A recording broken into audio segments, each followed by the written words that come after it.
Okay, so here, Okay. now that we're back from seeing the house finch, Or not seeing it. or not seeing it, I don't know if the it's caught on camera, yeah, can show it. Very colorful, Yeah, even on a cloudy overcast day. yeah. So as I was mentioning, the cops have this guy. They were saying, you pulled away, and he said, you know, this is in the wake of them taking him down. He said, no, I didn't, man. No, I didn't. But holy smokes. He's saying, don't touch me, man. I'd never, ever, ever say that to a cop.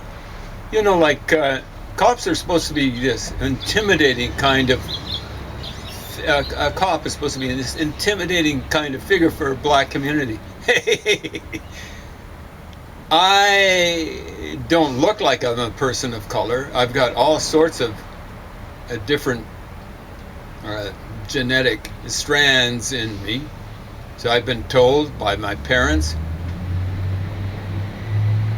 that I have African American blood, Indigenous American blood, possibly South Asian blood, Indian, Pakistani, Bengali. I don't know, and I really don't care. It is what it is. So I would never, here I am, a white person, I never, ever, ever say to a cop, don't touch me, man.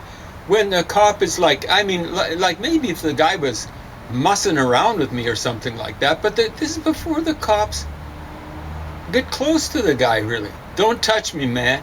Did he say man? Don't touch me. We'll leave the man off. But that's pretty aggressive. Now, cops have got to take it. If you're bad-mouthing them, they've got to take it. That's why I want the body cams there. If a person's dissing them, that's the way it goes. But you say, don't touch me, man, and the cop's going, what is going on here? They kind of get suspicious. They take the guy down. Again, if, you know, like, it wouldn't be a question of them having to take me down. It would be, I would be like one guy I saw, although I wouldn't be a criminal, I saw him a block away from my house, middle of the afternoon. I'd seen the cops kind of crawling around, and I'd actually done the ambulance chasing thing, because I knew, I worked at the cop shop, I knew the way they operated. They were looking for something. They were buzzing around like flies around honey, or flies around, it was more like, given what they were taking down, flies around a spit house. And I didn't see what was happening, went and parked. Block away, I heard, I didn't know what they were saying, but I knew. I saw this guy kind of running westward, north of where I was. It was about a block away, just a little over. And I know what the cops were saying by the guy's reaction. His hands went up, and he was doing the jazz hands. Doing the jazz hands. That's what you're supposed to do with a cop. You don't continue running. Guy shouldn't have been running in the first place. But once they told him to put the hands up, he put the hands up, and he's doing the jazz hands. Hey, look, I put my hands up. Then I hear another order. I see the guy is going west, which is really this way, westward. I'm down here, a block south, a little more than a block and 2 houses. So the order comes from behind here. Cops are coming in here. Another cop has come here. And he's loaded for bear. They're dressed in SWAT uniform. It's not just uniform. They've got all sorts of junk on them. And this guy's got something that looks, in the context, I don't want to overstate it too much, like an elephant gun. And someone is yelling, I'm not sure, I think it was this guy coming here. And I know what he's yelled, I can't hear it. But I know, because the guy gets down, face down on the runner, face down on the pavement. He's coming down the middle of the road, face down on the pavement. That's what you're supposed to do with a cop. And the cop comes right up, and he's got his gun, I don't know, it seemed like this far away from the guy's head. Rifle. That's what you're supposed to do. So this guy that's getting taken down in Newark, he has to be taken down. I wouldn't have to get taken down. Now, it turns out that this guy's innocent, but really stupid. I wouldn't have to get taken down. He's like, he doesn't want to get handcuffed. So he's fighting them and what? Say what? Is he stupid? He should have really been run in for that kind of resistance. But they said, okay, they let him go. All this sort of stuff. Now, the cops didn't write up a report and on that, and they said they would. And presumably they should have, because they used some measure of force. I wouldn't call it really violent.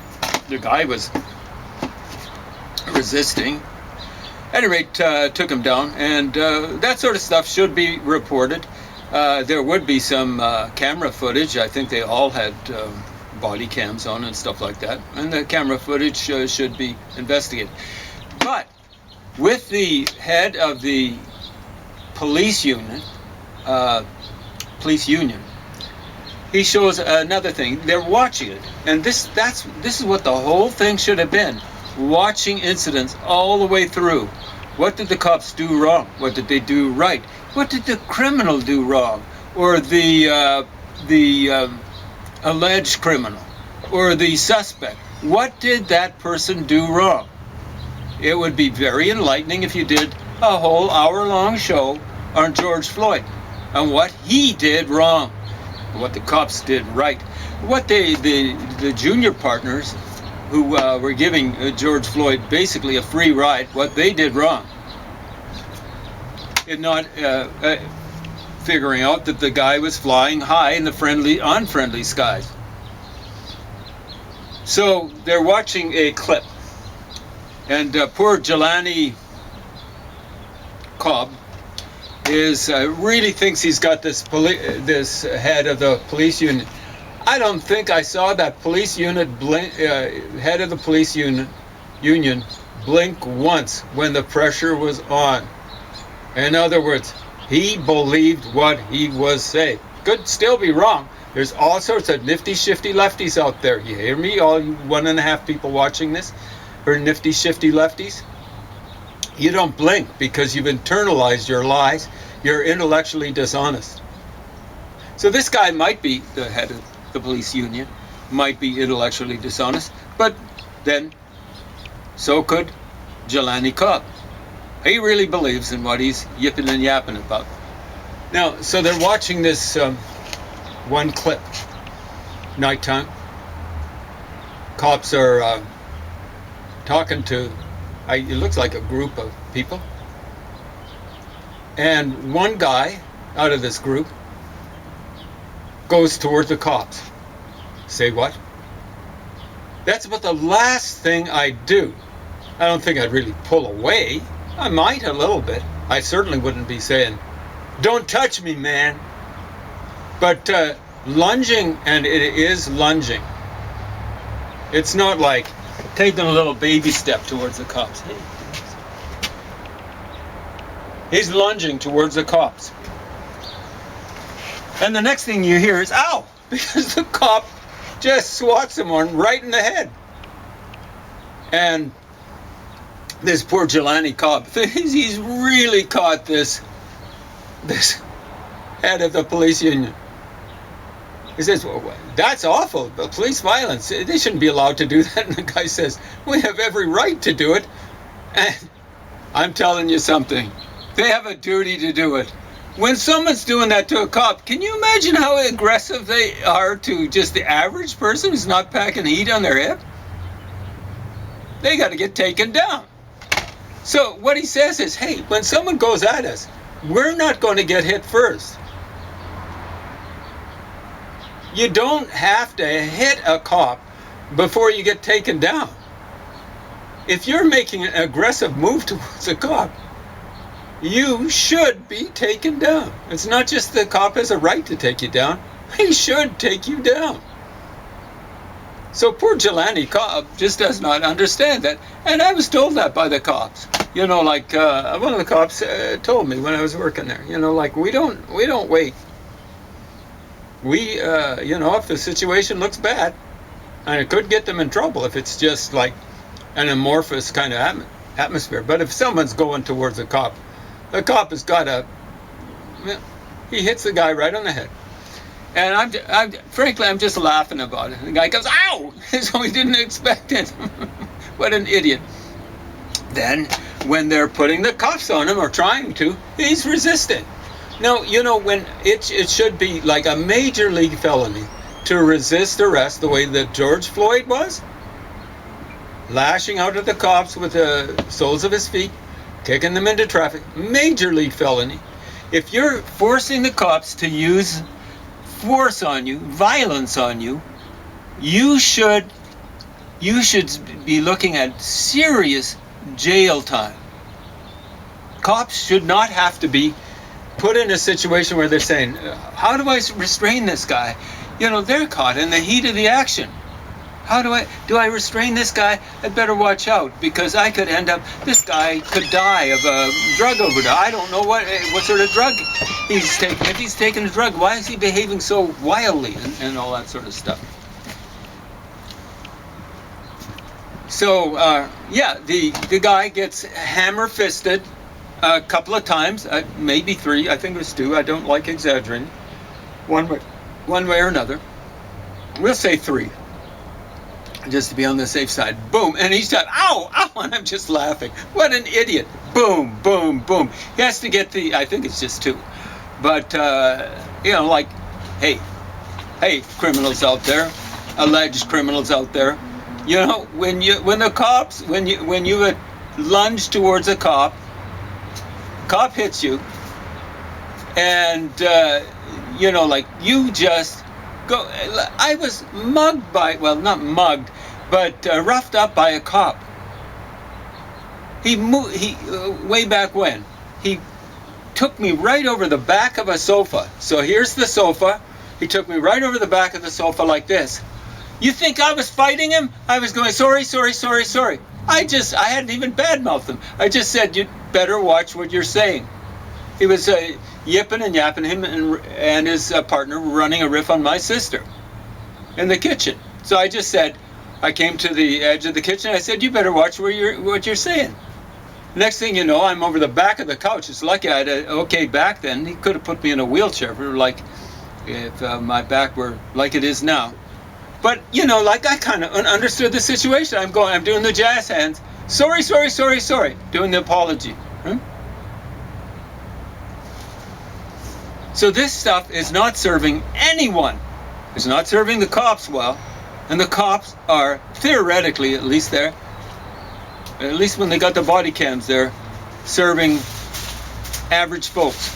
It's not serving criminals well, because what they're doing is going around, hey, those cops have really got to respect my rights. Your rights start eroding as soon as you start committing a crime. When you do things like lunge at cops, your rights start eroding. When you're starting to fight the cops, when they're putting the handcuffs on you or trying to, your rights start eroding.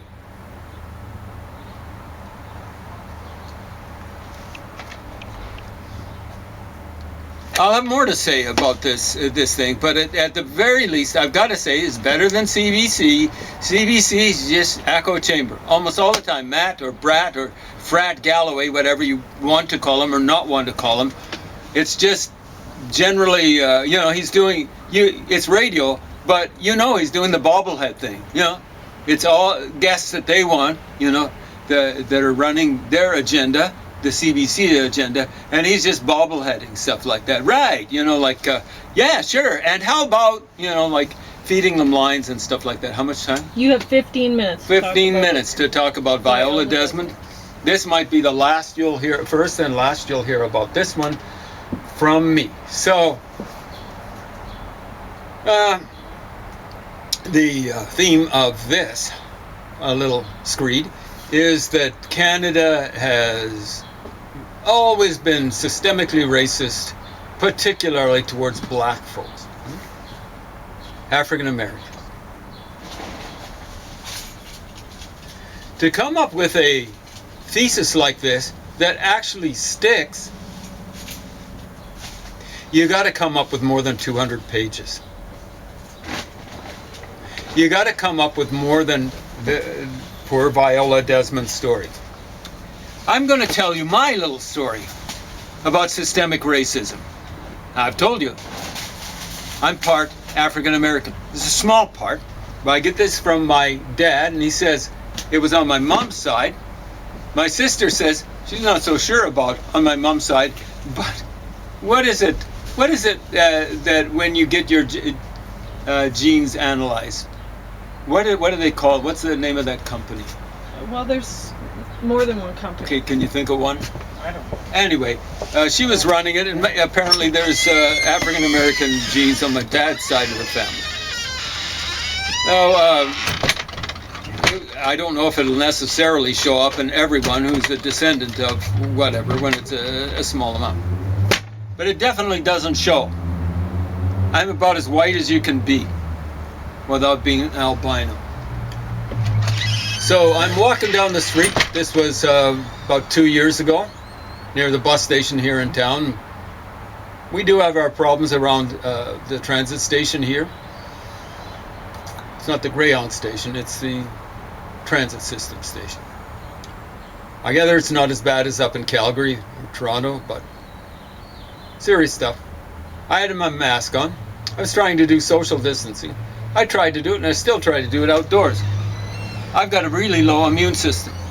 You can see how low it is. This is from wearing a mask. Seriously, just like for about 3 hours, one day, every 4 weeks. And that's from the metal clip there. I got a low immune system. I've got bone marrow cancer. Guess where you develop? I gather almost all your immune system in your bone marrow. Cancer lowers your immune system. Bone marrow cancer lowers it even more. The 2 treatments I take, each one of them lowers the immune system that much more and that much more. Plus, I've got the added risk to my immune system caused by me being over 60 years old. I just turned 69 the other day. Isn't that awful? No, consider the alternative. I almost died from the cancer about 11 years ago, 11 and a half years ago. Yeah? So I'm walking down it's not a boulevard, up the street, down the street. It's a street with a wide sidewalk, trees planted here in the street or on the sidewalk. They've taken out a square. And I've actually done this. I used to work in parks in Lethbridge. A whole row of trees planted along the street on the sidewalk, wide sidewalk. Guys coming towards me. My experience with people of color, especially in my student days, was awesome. I used to run a team for intramurals. We called ourselves not United Nations. We called ourselves Nations United, like Manchester United or Leeds United. Nations United. All sorts of folks on that team. All sorts. All over the world. Iranians. One was a Baha'i. One was, not at the same time, one was a fundamentalist. When we played shirts off, he had to wear his t-shirt. Right? Absolutely hated Ronald Reagan.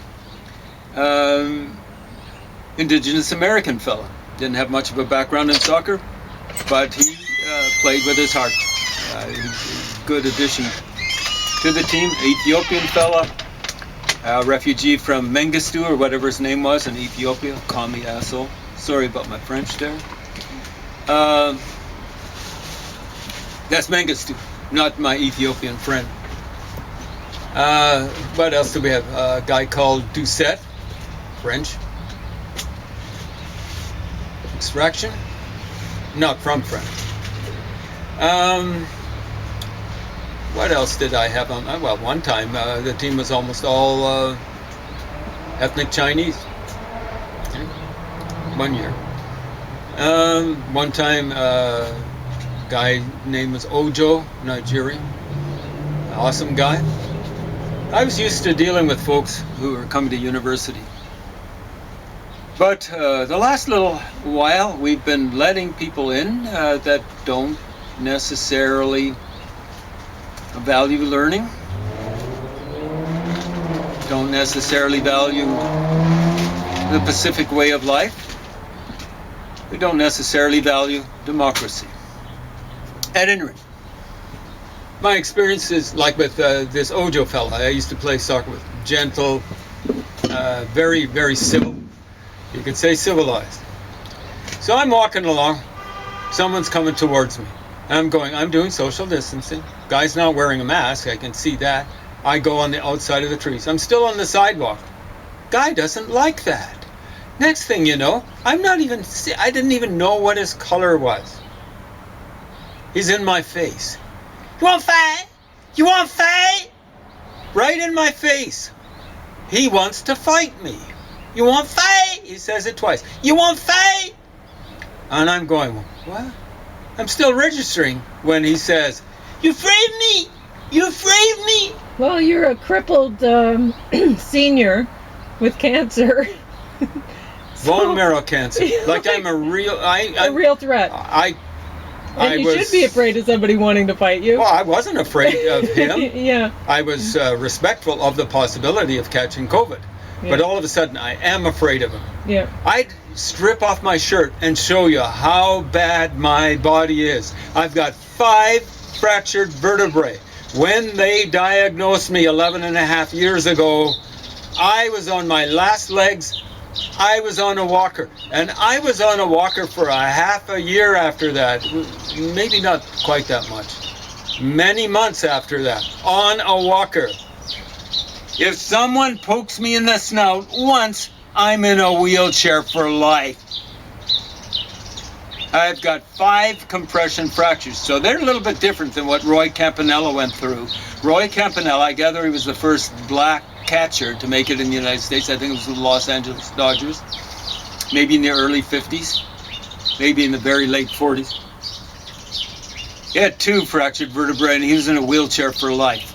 So here I am begging with this guy for my ability to stay out of a wheelchair because he wants to fight me because he thinks I'm afraid of him. Turns out he's from Malawi. And you think I'd want to get him prosecuted? I'm scared of him. There's no way I'd get into a process of getting the police charging him for a hate crime. Because if that guy ever ran into me in the street again, he'd poke me in the snout, and I'd be in a wheelchair for life. The guy should be out of here. He's an immigrant from Malawi, been there 2 years, and I just know they wouldn't have kicked him out. His name was Merchandise, and what I believe with bad merchandise is it should get sent back. But there's no way that would happen. I know what the system's like, and they'd be going to every angle trying to keep him here. You know, so we started talking. I was born in a country that used to be joined up with Malawi, back when Malawi was called Nyasaland. The overall country was called the Federation of Rhodesia and Nyasaland. And I was born in northern Rhodesia, right next door. I've been within a day's walking distance of Malawi when it was still called Nyasaland. We went to Fort Jameson. It's now called Chapata. Jameson was something of an imperialist and like an army type of guy back, I think, in the 19th century. I think he was also involved in South Africa as well, maybe the Boer War. Anyway, so she went through an awful time with racism. She got in the wrong part of the theater. She was used to going for blacks being segregated down in the lower part of the theater. She went down to the lower part, but in that one, blacks were supposed to be up in the balcony. So she got fined $20 for not for ripping the government off for entertainment tax or something like that. $20 plus costs. What were the costs? $6, $26. Now this is back in the day, 1948. $26 would be, I don't think it'd be $260, but worth way more than $26. But compare her experience with my experience with systemic racism. I'm not asking to be on the $10 bill. She is. She replaced John A. MacDonald. Did she ask for it, though? She must be dead by now. Oh, she's long dead. She died quite young. So she didn't ask for it. No, she didn't. It's the government.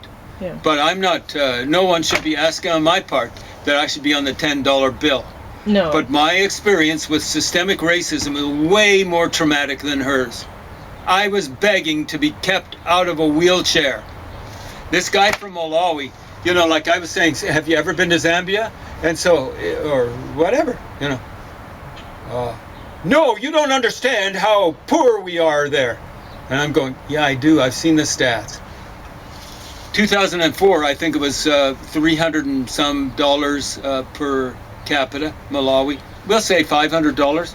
I've got a more recent source that indicates it's something like maybe $250 per capita per year in Malawi. But you check the literacy rate. Is it 50%, 52%, 2004? Has it gone down since then? Has it gone up? I can't see it going up precipitously. If you've got a low literacy rate like that, that's on you! And a high birth rate. Well, the birth rate there is stunning in Malawi. I think it's something, the population increase is something like, and this is quite recent, maybe, you know, like less than 10 years ago, 2.7, we'll say 2.5. I don't like to exaggerate just in case I've got the last digit wrong, but over 2%. It's too high in Zambia. It's something like 1.7% per year. If it's 2% per year without compounding or anything like that, what is it? How long does it take to double the population? 100%. 2% times 10 is 20%, times 20 is 40%. 50 years, you've doubled your population. Huh? You know, like it's hugely overpopulated already, right? So I'm doing that right thing now. Right. I hear it so much on the CBC with academics. So yeah, it was pretty nasty, and they had, up until about 1958, 59, segregation here in Canada. What this book does not point out is that Canada was, according to the black folks, or African Americans, or Negroes as they used to be called, the promised land, glory land. They didn't use Beulah land. Maybe they did. I don't know. This ain't the United States, the northern United States, where they didn't allow slavery, at least after a certain point, and particularly Canada, where they didn't allow slavery after a certain point. This ain't your promised land. The promised land, even for the Jews, when they, well, the Jews, the Hebrews, when they moved in there, now they've got the date wrong, about 1850 BC, not roughly 1200 BC. It wasn't their promised land. They stole it from the native Canaanites, Jebusites,